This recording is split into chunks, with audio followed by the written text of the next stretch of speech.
and Lady D. How are you guys doing Fair today? to million. It's a beautiful, awesome, gorgeous day. Yeah, it's hot in Cleveland, and that's for sure. It's hot in here. It's hot in here. It's hot in Crack the window a Cleveland. little bit. And we're going to have us a hot show today. All right. That's right. So, thank you for tuning in. I'm going to tell you now if you want to call in and ask questions or make any comments, have any concerns, please give us a call at 216-298-1544. No, 1554. Take that back. 1554 is our new number. It's the heat. It's the heat's getting to It's the me. heat getting to me. I gotta cool off. All right. And then I got this gentleman over here who's really making things hot. Okay. So without further ado, we're going to bring and introduce to you our one and only Councilman Jeffery Johnson. Thank you for having me on a Sunday afternoon. Oh, yes. And Well, we thank thank you you for for coming. coming. It is hot out there. Yes. I love it. Okay. I know you've been really busy. We've been busy trying to create our own heat. Okay. There you go. You know, Okay. and having a ball, because I love the interaction of a campaign, Okay. you know, for my campaign for mayor of Cleveland. So we'll talk a little bit about that, I'm sure, and the major issues of Cleveland. Right. And anything else you want to talk about, like how the Cavs going to win in 7. Oh, yeah, they All are. right. I was so All happy right. they won Friday, you know. All right. Proud of them. I'm proud. very proud of. I'm proud of our city because I was out Friday night, and it was just so amazing how a sport can bring people together. Yeah. And it was so peacefully done. Everybody was out, the family, and the kids. They were just everybody had a good time. Yeah. You know, I was in the Flats, and I was at the Music Box enjoying a really nice jazz group. But of course, I kept doing like this, looking back at the screen for the basketball game. You know, and got out of there in time to see halftime. It's You know, the home city song. of breaking records, right? is, We yeah. do it all the time, and we also, I think, last year when we won, the parade and everything, it wasn't people acting crazy or anything like that. We came together. We're no And more that's- than a mistake on the lake. All right. Never I was. tell you, I was in the neighborhoods, and even beyond the enjoyment of downtown, folks are at the neighborhood bars, they're at the neighborhood restaurants cheering on the Cavs. And even though many of them, many of them can't afford a ticket these days, I think that's one of the larger issues. But Yes. they still support the Cavs. Yes. They still wear the t-shirts. I saw, in a couple of the watering holes within the neighborhoods, Mount Pleasant, Glenville. I just want to, it's all over the city, not just downtown. We're Right. enjoying it across the city. Yeah, kids are wearing their T-shirts every day. Absolutely. People Mighty are good. wearing, they're supporting them every day. So now, let's get talking about what's going on with Jeff Johnson. Tell us, what's going on with What's you? going on in Cleveland? First of all, what's going on with me and Cleveland There we right go. now is that we are in our annual, every 4 years we have an election Right. of the local government. And so people get an opportunity throughout this city to make a choice, to kind of evaluate where we are when it comes to a city and all the issues associated with it. And and we're having discussions that I've put on the table that let's define the city in broader terms than just how well the downtown looks. Oh, there I mean, go. we cannot, or how well the Cavs play. Right. The definition of a successful city, in my opinion, must be a broader definition, and that, I believe looks at the neighborhoods. What are our conditions of the people where they're living, And that's where I think it's going to be the determination of who wins this election for mayor, who wins elections for city council, determine how the people feel about their neighborhoods and how the quality of their life are going on, how the quality of their life is going on with the thing. So I believe that it's time for a change, or I wouldn't be in the race. Okay. Yep. And that's good to hear that you're thinking about not just downtown. You're bringing the conversation about how the entire city feels, how the entire city is looking, and how the citizens are feeling in their own neighborhoods. People feel like when they see the headlines, we've rebounded, we're resurgent. It's yes and no. Right. We're absolutely not having our lakes on fire anymore. We absolutely are not the city that suffered through economic problems generations ago, as well as about a generation, about 10 to 20 years ago. But we are a city that has changed. I was raised in Councilman and Glenville neighborhood of the Northeast. Glenville used to be called the Gold Coast. You know, it is one of the hardest hit for the housing bust, Situation. Right, the right, housing right. bust. Slavic Village in Glenville, and so we still have the scars from that. And so and then you look at Mount Pleasant, Lee Harvard, you'll see that there has been a decline. Folks will tell you that.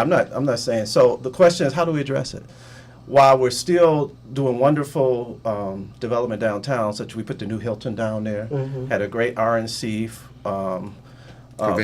convention, but so it's a cliche, but it's true. It's kind of a tale of two cities. The weekend before the RNC, for example, came in, it was the bloodiest weekend of Cleveland at that time. Yeah. So it's like a tale of two cities. And I think we need to be I don't want us to be over pessimistic, but I also don't want us to ignore the realities of what's happening in Clark Metro, what's happening even in Cam's Corner. I was out there. They feel they're not getting their fair share of tax dollars. So this is a great discussion this summer into the fall. September 12th is the election for the primary. Okay. November 7th is the general election. And so I encourage everyone to pay attention, challenge us, but also not be caught up in the marketing of the city versus the reality of the city, so that we can do some real changes. Okay.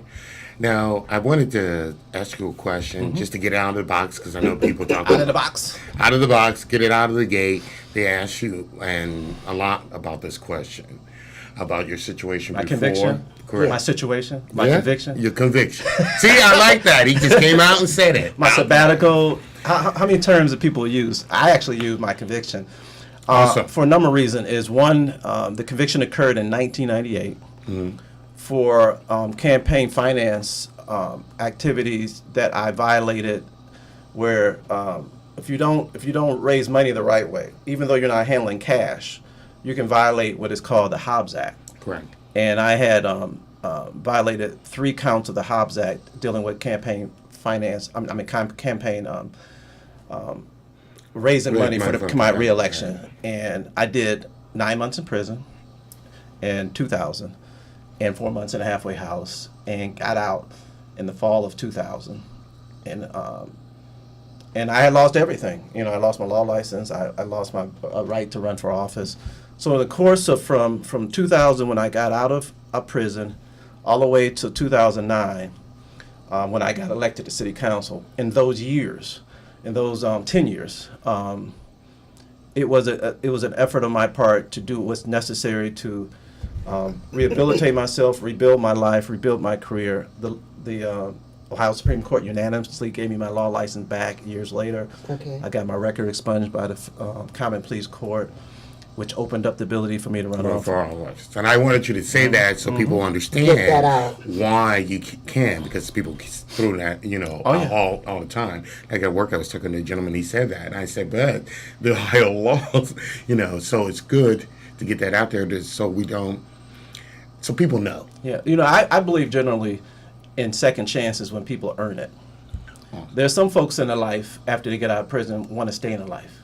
I mean, they still want to rob, still want to do it, but for most of them want to come back, and they want to be able to be on a track toward a new life. Right. That's what we call second chances. State law only has a narrow pathway toward expungement.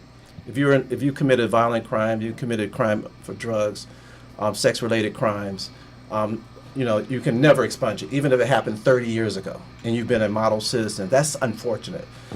Well, for me, I was within that allowable area because it wasn't violent, it wasn't drugs, it was related to campaign finances. So I was able to expunge my record. I was able, court to look at me, and they sealed my record, and that gave me all my rights back in the state of Ohio. Even though it was a federal conviction, state law allows for you to expunge your record so that you can do things in the state of Ohio. Because the federal jurisdiction can't tell a state what your residents can enjoy. Unfortunately, in some states, once you get convicted, you can't ever get and I think that's wrong. Like Florida's like that. That's a whole nother discussion. Well, you lose out maybe on that, what I call intelligence factor that might be able to help your state and the citizens in your state. You never know what a person can go, second chance, Well, second life. be a full active citizen. If we believe in the notion that when you commit a crime and you do your time, whether it's probation, what it may be, and that you rehabilitate yourself, again, this is bigger than me. Right. There are 5,000 people who comes out of prison every year to Cuyahoga County. Right. And we have to be able to find ways to get them on a track towards skill development, and then not to punish them if they fulfill having a life free of crime. Because we have the private sector now that discriminates against those with a record. It could be just a nonviolent record. So part of why I speak so freely since I came back in 2000 was to send a signal to other ex-offender. And I am an ex-offender over 20 years ago when it happened. And I just was able to avail myself of state law. Then I went to front of the people in 2009. They forgave me, the voters of Glenville. At that time it was just Glenville Ward 8. And then when I ran for re-election in 2013, my ward shifted to include Collinwood and 4 other neighborhoods. They re-elected me. Okay. They actually elected me because 80% of the new ward of the ward was new, because they tried to get rid of me at City Hall. There's some politics. They cut up my ward. They tried to get rid of me. But I ran over in a new ward and I won. So they forgave me a brand new folks. And now I believe, even with the idea that was on my record as well as all much achievement, I'm presenting it all. Right. This fall to the folks and say, this is what I want to do as mayor. This is who I am. This is what I've overcome. This is where I want to take the city. And we've been receiving very well, a response. So where is it that you want to take the city? What are your What's plans your for vision? you? Well, the most important thing is similar to what we talked about from the downtown and the neighborhoods. Neighborhoods first is my motto, but what goes when you drill down into that, what that means is that I believe there's a philosophy at City Hall that has occurred over 10 to 12 years that says if you invest downtown, somehow it trickles out into the neighborhoods. So Reaganomics? You know, it's a form of economic trickle down, trickle out. Right. You know, we're in a perfect example of that is this whole Q deal, facelift deal. I call it a facelift. Okay. Because the building is fine the way it is. It's not falling apart. It's Right. just, you know, they're filling it, bodies are there, Yes. sharing, making money. But they want to enhance it. They want to, but they want to come and get $88 million from the city of Cleveland. Money that would normally go into the public budget, so that can be used in the neighborhoods. So I voted against it, and there's a major fight. Right. It's a philosophical fight. The mayor says it's one of the best deals he's seen. I think it's one of the worst deals. So that's what contrasts me to Mayor Jackson. So where I want to take the city is that I want to use public dollars, leverage with private dollars, and go into the 34 neighborhoods and start figuring out how to upgrade the quality of life for every one of the citizens. We need to fix the holes. We need to do a better job of fixing the holes in the street. We need to do a better job of rehabbing houses, get rid of the blight. But we need resources, rec centers. Mm-hmm. I want to do more than just have Dan Gilbert come and fix my basketball course. So, as part of a deal to get $88 million, it's never equivalent. He wants $88 million, then he's talking about, well, I'm gonna rehab 100 houses. I'm gonna fix up all of the basketball courts. Give me a break. I just want That's you to not go the same. find. I want you to Right. go find private dollars from somewhere else. I want you to leave our public money alone and let us go in there and fix swimming pools, fix roofs on rec centers. I want to be able to go into the small business area of Lee Harvard, and if you've paid any attention to the business district of Lee Harvard, you've seen it slide. Yeah. You need to help these small business owner stabilize, and then you need to be able to bring the manufacturing base back in the neighborhood. Most jobs are created by small business. Right. And many of the neighborhoods, if you know anything about Cleveland's development, it's based on manufacturing in the neighborhoods. Right. The railroads in Collinwood, as well as the tool and die industries and all that. Making widgets, whatever we make it. Right. We need to create jobs out there. Yeah. So that's why I'm trying to take the city from a neighborhood approach. Downtown will take care of itself. The message is private sector, you can go ahead and move downtown anywhere you want to move it with your private dollar. Right. But don't come asking for Miss Jones's or Miss or any of the other money of the citizens. We're gonna put it back in the neighborhoods. Now, that seems to be a dramatic idea because of the way people are fighting back. Now, of course, people are now claiming their neighborhood candidates, but that was after we started this discussion. Right. I noticed So that's that. debate. Well, okay, let me get my mic on here. Okay, am I on? Yes, I I'm think on. you're on. I just can't hear myself. I can't hear you since you see that sound Yeah, like I a can't distance. hear myself either. I'm trying to figure that out. Well, oh, no wonder I turned my mic down. Okay, here we go. All right, now, There you go. I have an issue, and you can help me clear this up. Yes, sir. I live in North Collinwood, Okay. okay, and love my neighborhood. 185th area, the whole bit. And restaurants going in, and things are happening, and of course there's violence like in every other place. But the residents of our neighborhood and the councilmen of our neighborhood have invested, even in their own piece of parcel. They've invested. They cut their lawns. They keep it neat. They keep it nice. They keep it so that any developer that wants to come into our neighborhood sees a pretty decent neighborhood to invest in. Make sense? What is your plan? Because I'm seeing neighborhoods that are thriving. Okay, I think my neighborhood's a thriving neighborhood. It could do better, but it's thriving. We got a new rec center and all this kind of neat stuff. We sit on the lake. I mean, it's a beautiful place. The parks are kept up. Everything is nice. Why would I put dollars into areas that are blighted? Why would, as an investor, as a Are you a developer? private investor or you're a general citizen? Are you a private investor? You're talking about as a private Yeah, investor. because that's what you want. You want people to invest in our neighborhoods. However, when I look downtown, I see, okay, now if I put my daughter owns an ice cream shop downtown, called Kathy's Creamery, just a plug out to her. She could have invested. She could have opened that ice creamery anywhere she wanted. She had the money, but she decided, let me put my money where there is resources, where there's action, where I can make money. Why would someone invest in areas that even the residents don't keep care of? Is what I'm you're trying gonna to figure out. Okay, so let me deal with that. First of all, every neighborhood, most of the neighborhoods, people care about their neighborhoods. So the last statement you made that where residents don't invest, there are citizens who cause this problems. Right. They are in the minority. What we have in the neighborhoods is a lack of resources. So when you said that, why should I put my money as an investor into a neighborhood that has no resources? That's my whole point. A new mayor has to bring the resources. So Waterloo area of North Collinwood started off with people willing to risk their dollars. Part of it is because you had the ballroom over there. There was something that attracted the money. And we call those the pioneer investors because there was no guarantee that it would catch on.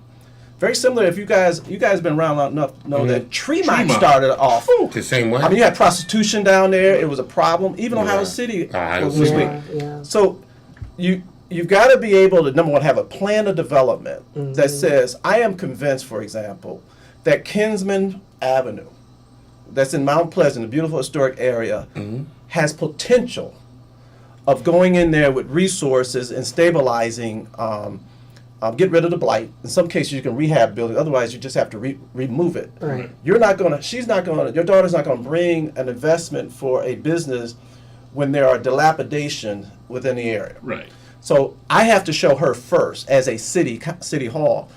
All right, if she came and said, look, I'm trying to figure out where I'm going to put this. I'll sit her down and say, okay, this is our plans. We're about to put $50 million in the northeast of Cleveland. This is what we're going to do. We think that if you put your dollars here, we will help you with 25% of your investment. We will subsidize. I mean, we'll figure out what the term, but we have to give her some form of a financial package. Well, absolutely. That's what they do downtown. Right, and that's what I they do understand. downtown. Why don't they do it in the neighborhoods? Because that's what he's talking about. because our home, we had a 12-year tax abatement or so. Right. You know, so That's an incentive. Incentive. Yep. Build a new house. Da da da da. So I guess I'm just, and I don't want us to go back, Jeff, to that old mentality of not prospering. It irks me when I hear, well, we should stop investing downtown, and we should now invest in our neighborhoods. That's good if you got a plan. If you got a solid plan. I don't want, I'm sick of the ghetto mentality. I'm just so sick How do you of define that? A ghetto mentality is a mentality that says, you know what? I want free. I want you to do for me. I don't want to do for myself. I want you to do for me. Okay. And I've seen neighborhoods where they're prospering. They're doing good. They're prospering. But yet there are other neighborhoods, I don't know if it's the councilman or someone's trying to rip somebody off, where, like Fannie Lewis was great. She was great. She had a real concern for the people. Now I'm looking at these guys, they got a concern for themselves. I just want to be a councilman because it sounds good. Not I want to be a councilman for the people. And that's the kind of attitudes that For service. that I think brings our city down. That crooked type doing it for themselves. Just want to do it and not really have the people's politics.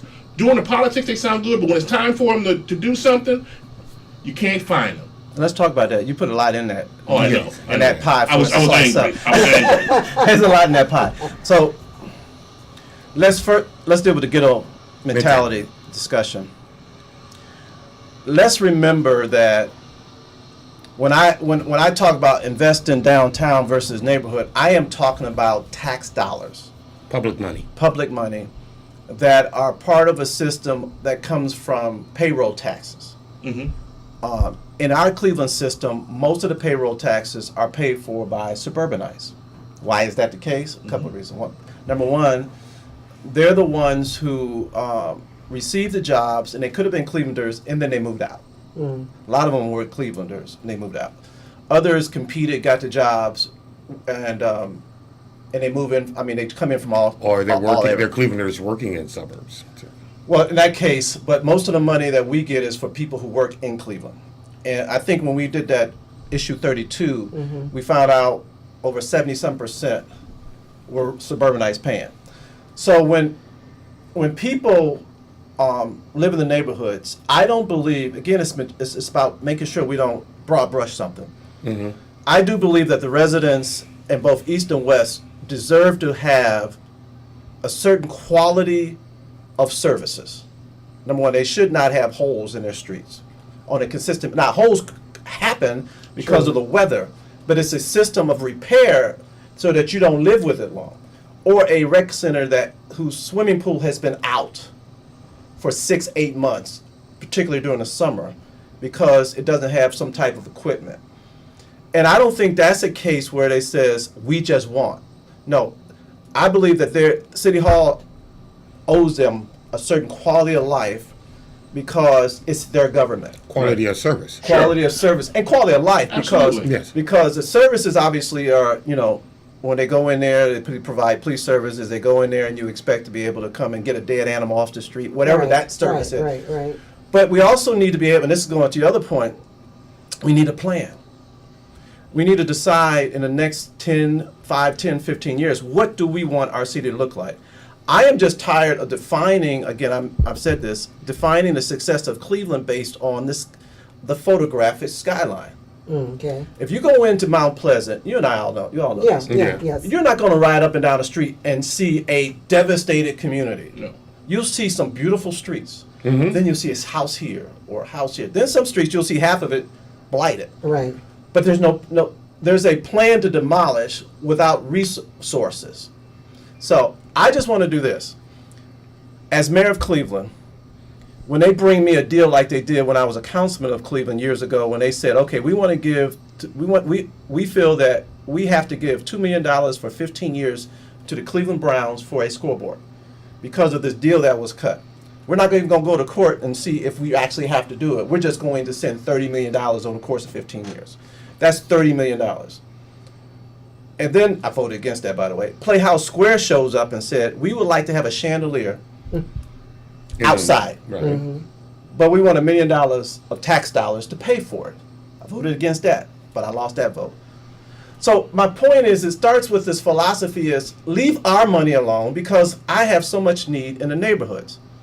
Continue to invest downtown, but use private dollars. Right. It's like an addiction. I mean, look at what's going on here.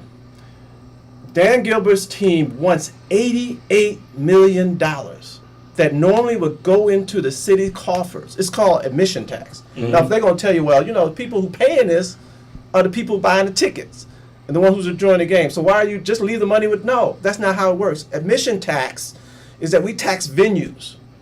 Since this is in a city proper, since there's a benefit of location of the venue, and you're in our city proper, there is a tax on which you pay for that ticket, and that goes into the neighborhood. It's called, you know, I don't think it's unfair. What has happened is they've taken a portion of that and paid off the Gateway bonds, because Gateway we brought the Cavaliers back from Richfield. Right. I'm glad they did. They created a new stadium for the Indians because they were in the big ugly stadium on the lake. You know? So we create Gateway. But Gateway will, in 2023, Gateway will have paid off its debt. But Gilbert comes with his team and says, no, we want to keep that money that's now being paid to pay off the debt. We want to keep it for the next 11 years because I want to do this facelift. Now, my thing is, no. At some point, When did we say no? no, it's $8 million a year. When there's a private takeover and do what, I mean. The business community of Cleveland is not putting one dime into the facelift. Which they should. Now, They're benefiting Gilbert from is it. paying close to half. He keeps saying half. It ain't when you add it all up. But it's close. Okay. But where's the other people? Where's the banks and the other folks who benefit from? Because they keep saying, you know, this arena is such a economic engine. Yeah. It brings us such. Well, then put some money into it. Let Miss Jones get a better rec center. Let her get them houses removed because we needed more money to remove houses. So so when it comes to the council, that was the other piece of the pie. There are absolutely good and bad leaders in our city. Yes. Just because you run for office and get elected does that mean you're good. Right. People are hell. We got. That's okay. I'm sorry. We got a president that shows that it's not talent alone. Sometimes you just bring the right message at the right time, timed properly. You can get in office. Right. And then once you get there, you either don't know what you're doing or you do it for a wrong reason because you want headlines, whatever. This is hard work. I've been doing this since '84, and most of the work is out of the headlines. It's hard work walking into these homes where poverty exists in our neighborhoods. 1/3, 1/3 of our community is impoverished. 50% of our children in our school system are at or below the poverty line. So I don't want anybody running for council who's in it to just get a celebrity status. This is hard work. And I agree with you. We need to scrutinize all of our folks. Fannie Lewis was a visionary, but she also fought to get the resources. There's one thing about having a vision. It's quite another to make it come to fruition. She used it through her toughness, her cajoling, her personality, whatever it is. She had this vision that I'm gonna rebuild Huff. I'm gonna take these vacant lots, and I'm gonna bring middle class African Americans back to Huff. She did it. They laughed at her. They laughed at her. Now she did it through threats. She did it through smiling. She looked at George Ford. She looked at all of them. Y'all ain't gonna let Huff be like this. So anybody who doesn't have a council person who shows them the level of commitment to fight for them, then you're right, they need to be replaced. But that also means you got to have people willing to run for office. Yeah. And that's you can only put somebody in if they present themselves. So that's my encouragement to your listenership. If you care enough about your community, there are steps you have to take to position yourself because people got to know who you are before they vote in it. I tried to be, I have won and lost many battles in my course of my career when it comes to things I want to do. I am finally got a grocery store coming into Glenville, and it's taken me 4 years to do one project. If it wasn't, and that's the East Side Market. I was going to ask. East Side Market. About that. 105? 105 in St. Clair. We're bringing, Great job. absolutely, we're bringing Missoula supermarkets, which is in the suburbs now, who came from Cleveland. They originated in Cleveland, and it's a 11,000 square foot full service grocery store. And the difference is because of the size, it's not as huge as a giant eagle. Okay. But you can go there and get your fruit and vegetables, and it's a food desert over there. And if it wasn't until I was able to join forces with Kevin Conwell, Councilman from Glenville, and Mike Palenzik, who's North Collinwood, but also has parts of Glenville. We all got together. I showed them, like, this is my project for 3 years. They carved me out. They carved the East Side Market out of my ward when I went for re-election. They put it in Kevin's ward. Okay. And so now Kevin's a councilman of it, but we agreed to stay together, particularly since I started the project. So this September, after Labor Day, we will have one of those victories of being able to bring something to the people that they need. But it's the City Hall only gave about $120,000 to a $3 million project. We got money from the state, and we had Neon, the health. Right. Neon went and got private financing. So it takes that type of public-private partnership. Yeah. But that's just another example for me how City Hall has done little to Invest in deal their with the neighborhoods. non-traditional. They got even names, that they call certain neighborhoods destination neighborhoods. Okay. Right. North Collinwood has become a destination neighborhood.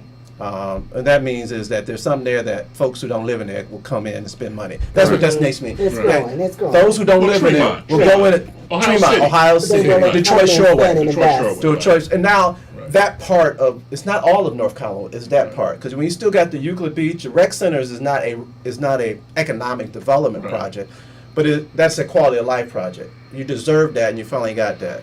And that's kind of how I would respond to what you said.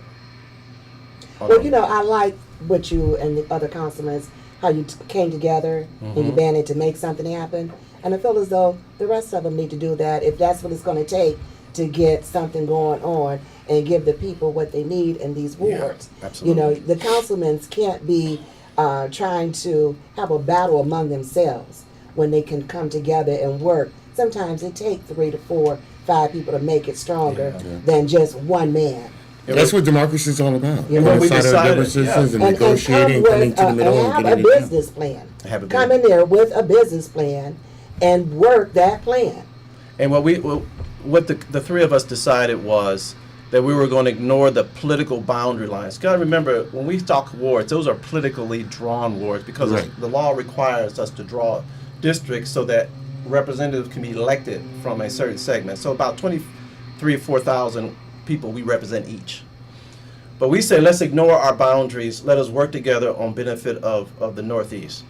And now we're looking at a plan for the St. Clair corridor. Okay. My ward goes from 40th in St. Clair to 185th in St. Clair. I have the longest ward. And we're trying to deal with, because if we can upgrade, restore, stabilize St. Clair, everything springs from that in the Northeast. When it comes, so I'm speaking as the councilman. Now, as mayor, I have to look at all parts of the city. Right. Because I want to go into every one of the 34 neighborhoods. I want to be able to go in there and assess each neighborhood and get a punch list. Okay, what does Cam's Corner need? It's not the same as Glenville, Correct. Right. except they got holes in the street too. There's some similarities, but Cam's Corner thing is that they want to make sure that the increasing crime going on there is put under control. Now in Glenville, it's out of control when it comes to violent crime. And the interrupters program using ex-gang members, being able to deal with the social issues that breed violence. You see, it's one thing keep saying we're going to stop the crime. You cannot do it without an assortment of other things you have to do. First of all, you have to break the cycle and go to our youth. And it's something one of our guests last week was talking Yeah. about We had the young Yolanda lady from Armstrong. Brothers and Sisters. Oh, yeah. Big Brothers and Yolanda Big Armstrong. Sisters. Mentoring. Yes. Absolutely, because 2/3 of our households are female-headed households, Right. African American particularly, and I have been sounding alarm about it being a crisis. Two major health issues, particularly in the African American community, are a crisis. One is lead paint poisoning in our homes, Yeah. and those first 3 years, as you guys know, of development of children are the critical years. Right. So if you're trying to deal with crime when he's 15, you got to deal with lead when he's 2. You've got to be able to have leadership and understanding that it's not just trying to figure out how to deal with the 15-year-old with the gun, but how not to. That's what I always call break the cycle. How do you? And one of them is that you get learning disabilities when you get infected with lead Right. that you never get past. So what happens when they go to school and they have the disabilities, if they're not properly addressed, then they drop out ultimately because they feel like they can't achieve. And it's a downward cycle. And they get Right. angry, Right. Yeah. Or they go, and Or so they that's get what we, bullied or whatever it is. and that's It's part of the embarrassment. problem. Yeah. And not to mention poverty breeds the quick buck. Drugs provide the quick Right. buck. Yeah. And now we got the heroin, which now is, that's a whole other issue. to That, discuss. yeah, that's Yes. a how something there. crack and heroin from a societal standpoint has been treated differently. But crime, education, one of the big things is education. If you ask me what my platform, by the way, jeffjohnsonformayor.com is my website. Right. And I have my platform. And one of them is that I want to bring vocational education back to Cleveland Wow, Public now Schools. you're the first person that we had whoever said that. And that's one of my big things, to bring vocational Absolutely. back into the public schools. They dismantled it. Yeah. I have no reason. And it was one of the, in our school system, our vocational program back in the day was the model for everybody in the world. In the world, not just in the United States, not just in Ohio, but the entire world. And they destroyed it. Yeah. And it helped students that didn't go to college Right. still Right. get out That's and get the- a job. That Right. was the That was the purpose. whole point. You know, yeah. Jobs, Because we career. auto mechanics, that was really big. And it was a way to keep viable people for the manufacturing. Exactly. You Because know, up to date. we have machinist jobs, we have welders jobs, we have IT jobs, we have the need for jobs, and then we have people who want jobs. And what's the bridge? Vocational education, Exactly. vocational curriculum. Right. And I was at Councilman High School. I'm a '76 grad. Okay. During the time I was trying to figure out where I was going, who I was going to be, and what I was going to do, I had some options. I could have went down to the lower level and learned automotive, because that's what Councilman had. I also know you could learn to be. They had sewing, they had cooking, And they had college prep. and then I ultimately chose college prep, but there was options. Right. Now Max Hayes is a vocational option Right. for the most part, and that's way on the west side. Yep. And I just don't want to create a east side Max Hayes, even though I've been pushing within this.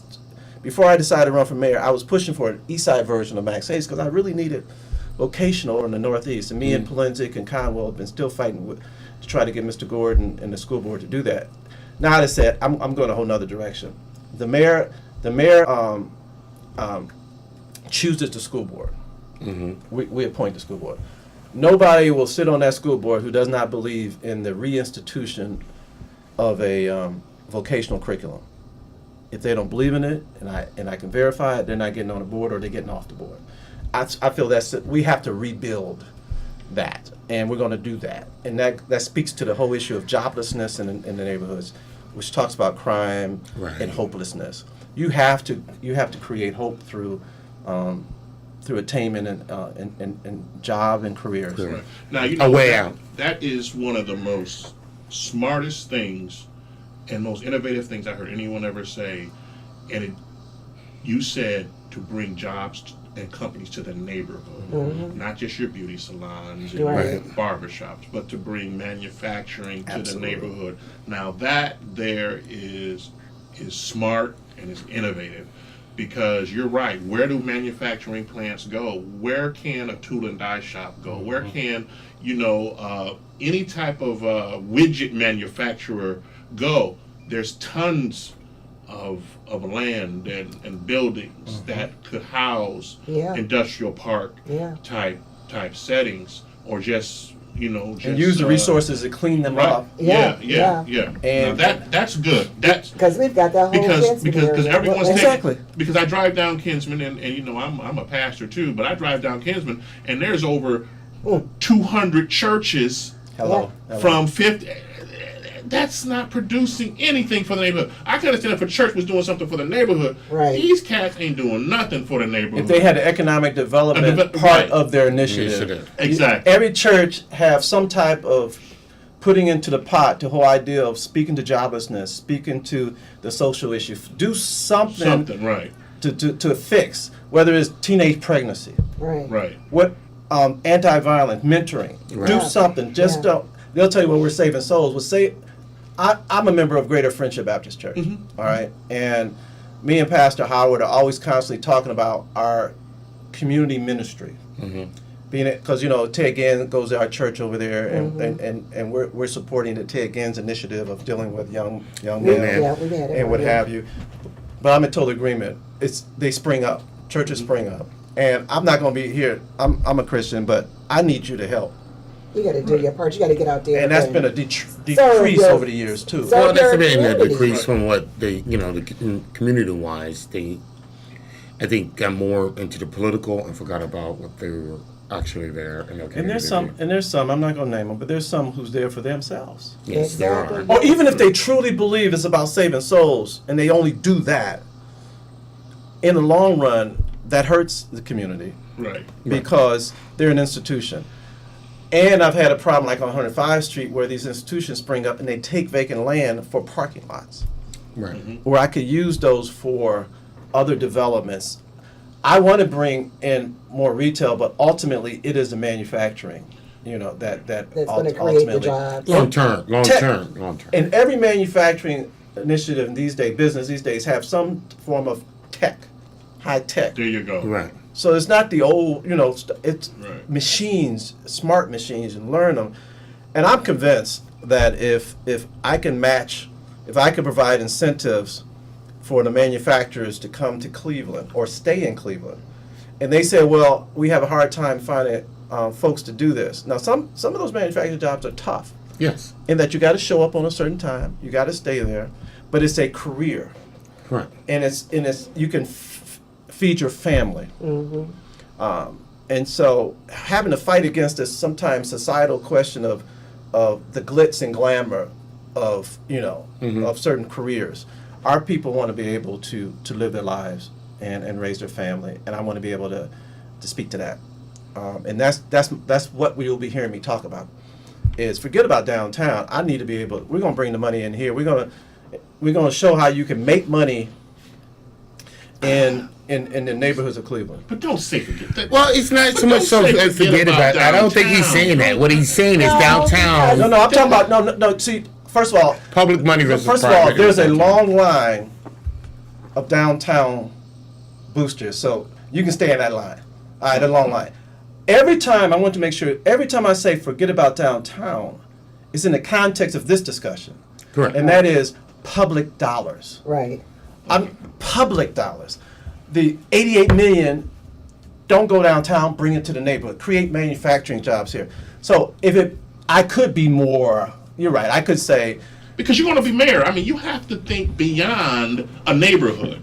I'm clear with my message. I'm doing shortcuts right here because Okay, I thought I laid the foundation Okay, earlier right, when yeah. I said public-private. I Right. said let the private sector handle downtown. What I'm saying is that the mentality right now is downtown It's everything. determines success of the city. Now, and you have to be careful too, because you can start developing some of these neighborhoods and pushing out the current residents because I'm it's so too glad you brought that up. expensive to live in those neighborhoods. You're absolutely right. Let's talk about that as well. I'm glad you brought it up because there are some clear and present dangers. I have gotten into a Twitter fight with a couple of the developers who believe density development is all it. It's like whatever land you have, I'm gonna plop an apartment complex on there. Where and it's happening in Ohio City, Right. Yeah. Detroit Shoreway, and Tremont. Condos, And what- actually. Condos and Right. in some cases it's Apartments. high rent apartments. Okay. Because what they're talking about now with the latest is the We got one. Playhouse coming up. Square. Yeah. That just came out yesterday. Yeah. Those are Within the next 3 $1,400 years, a it's gonna month be out apartments. Right. $1,400, something like minimum. Right, minimum. 800 square feet. $1,400. Location. Because people Right. are moving into the Convenience city. fee, yeah. I mean, from other places, people are moving into Cleveland, which means that when they get ready to have them babies and all that stuff, they have to have a nice place to move Thank out you. to Instead of in the going back city. out to the suburbs. Exactly. Right, so right. go ahead. So you have native residents. When I've gone over to Ohio City, they said just what he said. He said that we're happy with a lot of the development, particularly the commercial strips where you have the restaurants and all that. But we have found though is that we are being pushed out because of the rise of the property values, and therefore we cannot afford the rents. So they move further west. Now, you got to be able to use the leverage of government because many of these projects come to us for a tax increment financing Right. deal, they call Right. it TIF, Right. abatement, whatever it may be. Right. You've got to be able to use that leverage as a city hall and say, if you're going to do this mixed use development, you have to guarantee 20% at a certain rate. 20% of, or 25%, whatever the negotiate. You have, that's the only way to force them to mix their populations, even with come from income. Now, we're not necessarily saying you have to go with someone at the various low. It's based on the where it is in the city. We're talking about middle class folks, or one paycheck away from poverty. You know, Right. they call themselves middle class, but they miss a couple Right, paycheck. Yeah, they're They like, living payday. I can raise my hand Oh, on I that. can raise my hand with two sometimes. Because, you know, Right. you take a couple of my paychecks away, I'm Right. like, I'm okay. done. Right. You know, I'm looking for, you know, what can I do? I'm there. Right. Over in University Circle, I mean, there's an article today about folks over there bragging about how trying to make University Circle a residential area again. They're starting to try to creep toward Glenville on their north side, where Wade Park is a beautiful a strip of predominantly African American. Some of them are retirees, some of them are families. That's where Stephanie Tubbs Jones lived, for example, before she passed away. Right. Stanley Tolliver lived over there. Right. The great former lawyer. But then I'm finding that I'm beginning to feel this issue of regentrification. You know, that happened in Washington, D.C. Right. Right. You know, as mayor, I'm going to be very mindful of this notion that you come in and buy up properties and don't have as a value the maintenance of the native residents mixing whatever new people come in. You know, you want to encourage new, but you don't want to displace the Your folks who got. current- right. You know, there's people in Twinsburg and Solon and all the rest of them going to find that. I keep hearing this, that they're eyeing the inner cities now Yeah. because of location, access to water, what have you. And what happened in Prince George's County, for example, of the D.C. area, they pushed the D.C. area, pushed them into Prince County, and then Prince County, the folks who were middle class Prince County went further out because they came back into the city and they pushed the folks out. That was what happened in the D.C. area. I'm mindful of that, and I'm going to fight to do more of a different way of doing it, because I'm not buying into this, you know, pushing us. I mean us. I don't mean African American alone. I'm talking Just about really certain Right, income, right. certain income levels. Yeah. Well, Yeah, I let's look had at Ohio City, for instance. I used to live in Ohio City when I got Okay. out of school, and I love the fact that it was, as people were coming into the Ohio City, they were fixing up those homes. They were making them attractive. It wasn't like these big developers was coming in. These were just folks These are average wanting to people. make their houses nice. Yes. Then that attracted, you know, the West 25th crowd. Yep. They start building restaurants and bars and nano bar brewers and all that stuff. So I can see where, and this is my point, if the neighbors began to reinvest in their neighborhood, get rid of Section 8. Whatever. Ooh. I That's a knew big that was argument of coming. ours. That's a hot topic over here on this station. You know, Get rid of Section 8 is. Well, the I'm not on devil. record saying that. I'm You just can't say that. ignoring all Nor do that. I believe that. Right, It's just how I believe the program needs to be fixed in some. It needs to be No monitor, fixed monitor, and fixed follow to up the on. times that it is. Yeah. Right, The times right, that are. right. We're getting totally away from it. Yeah, but go ahead. But finish. anyway, But it's a needed program. That was like throwing a little. I know. It's a needed program. I'm sorry. Once again, it's a needed program. I was in Okay. politics once myself, but All right. I would like to see our neighbors invest in their piece of parcel Yes. to attract others to want to be a part of what they're doing. And like you said, when people invest in their own neighborhoods, that's going to attract. It's going to be more attractive to others because why do you think Starbucks doesn't open up in the inner city in a neighborhood? Because they don't think they can make any money. Or they think they don't drink coffee. No, they just know. We love. I mean, there's certain reasons why people I'm want not a to Starbucks invest fan. in your neighborhood. But, you know- because they don't think you consider your neighborhood worth But investing you know what? in. A lot of people do invest in their neighborhoods. Again, if they're not getting the public money that they put in as well as anybody else, and they're not getting that money back in their neighborhood, you can only do as much as you can. And I think a lot of people do. Talking about Ohio City, I worked in Ohio City back in the late 90s, and a lot of those people in that area weren't one step from a paycheck from ruin. A lot of them were poor or in poverty, and they did what they could, and what they could attracted people, like you said, keeping up the neighborhoods. You're talking about right across behind St. Ignatius, that neighborhood right there. Yeah, a lot of those people were my clients when I worked at the welfare department. I knew they didn't have any money, but they took their time, they did certain things. And I think a lot of Clevelanders do that. But again, it came with St. Ignatius, the city, working hand in hand, helped also to provide and pull the public money in that area to help build it up. Well, we did it when I was growing up over off 104th and Union. When we moved over in that neighborhood, it was only a handful of black people lived there. It was majority white. And as the blacks start moving in, the whites start moving out. But here, and so there's money. Well, no, but here's my point is that we kept up our homes. We kept where we lived cleaned. We washed the sidewalks down. We washed the dirt off the house. We kept the windows clean. You know, the makeup as a homeowner. And that doesn't require a lot.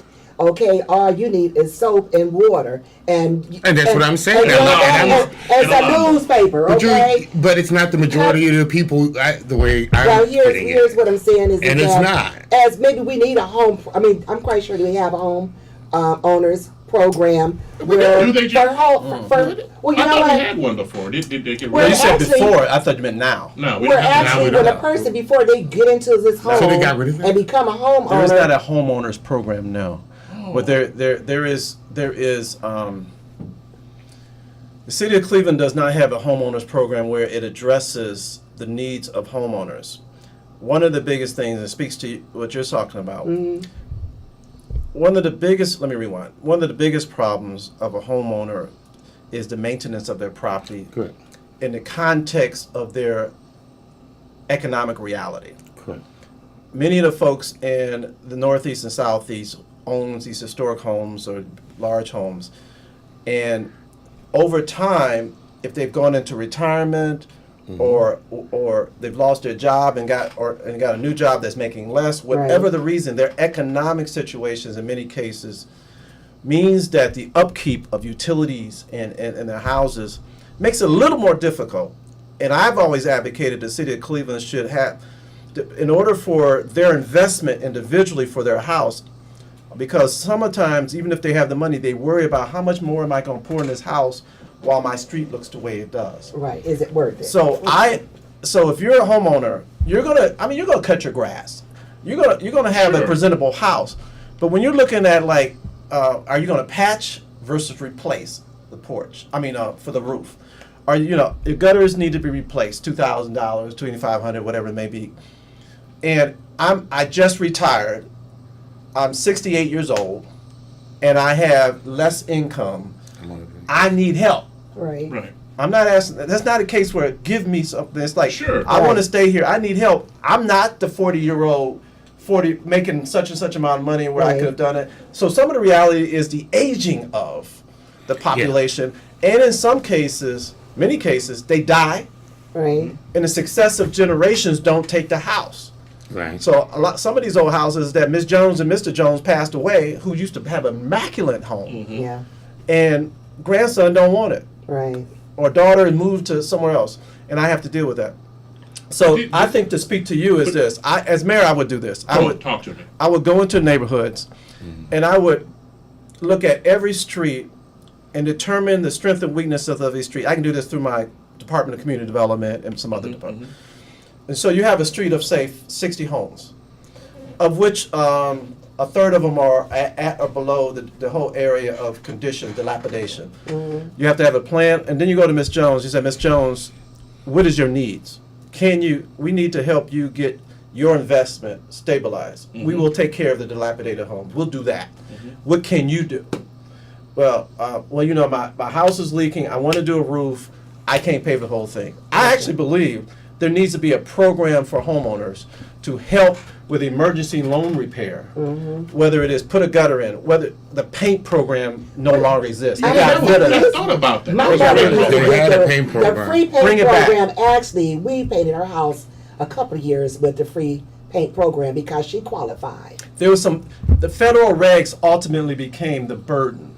We needed Cleveland paint program. That was federal money. Okay. And then after a while, the requirement just kept building, and it just was too.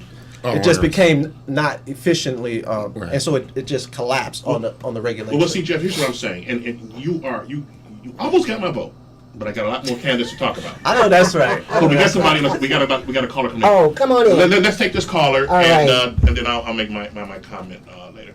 Okay, caller, go ahead. Hold on. Let me turn up your volume. Just hold on, though. Okay, caller, go ahead. Okay, I have a real quick question. I just want to ask our guest on the show today, do you think, this is a lighten up thing, do you think Section 8 is the devil? Say that again. She asked the same question. Say it again.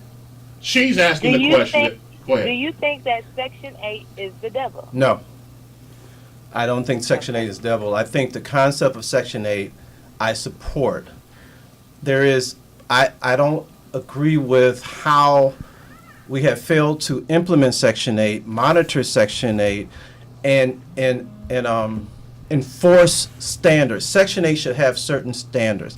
If you're going to be on a Section 8 program, if you're going to live in a home and be on Section 8, there needs to be a certain level of what you're going to do as a renter, as well as I got to deal with slum landlords too. Right. Yeah. You know. Right. Slum That too. landlord. But there's also, and if there's an assessment that we need to go in there and assist in the development of skills to maintain households, because that's in the end, that's what we're talking about. We The need that. conditions of the physical conditions of how people act. But, I get that. But I do not think it's the devil. But see, what I love about what you're saying, this is so powerful. I can see you becoming mayor if you do this.